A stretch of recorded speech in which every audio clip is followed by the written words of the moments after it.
We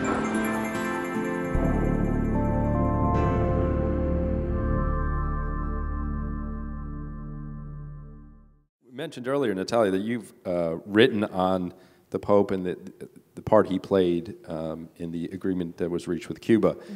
Maybe you could speak more about whether he may have some other things up his sleeve, from a diplomatic standpoint, mm-hmm. or where he might, turn his attention in Latin America from a diplomatic point of view. Mm-hmm. Mm-hmm. Well, I'm not a political scientist, and I don't really understand a whole lot about how that all goes down. I think everybody won in the Cuba deal, because I think, certainly the United States knew that this wasn't working and needed some sort of cover to be able to pull it off. And certainly there's no cover like Roman Catholic cover. And so, the Pope really helped broker that deal.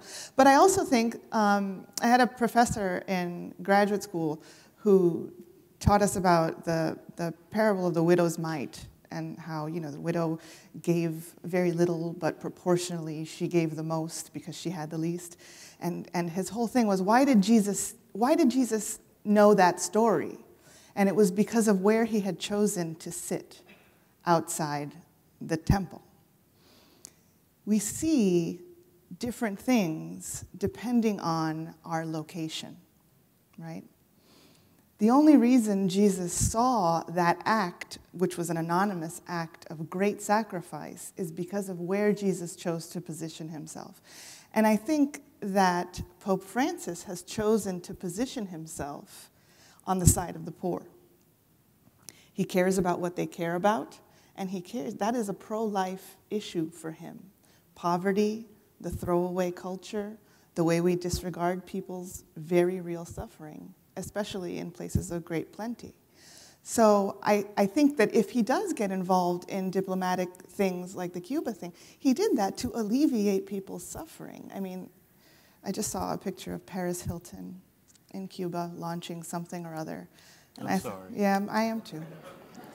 We all knew that this sort of normalization would bring with it these really weird, awkward moments, and this takes the cake.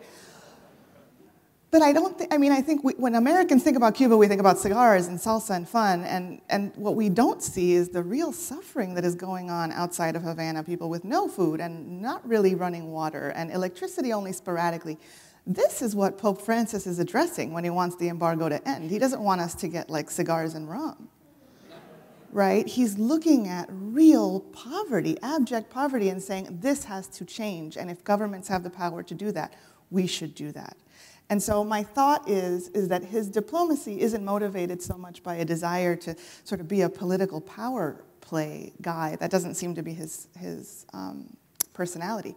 But I do think that it is to act on behalf of those who don't have voice in political discussions, namely the vast majority of the world that's poor.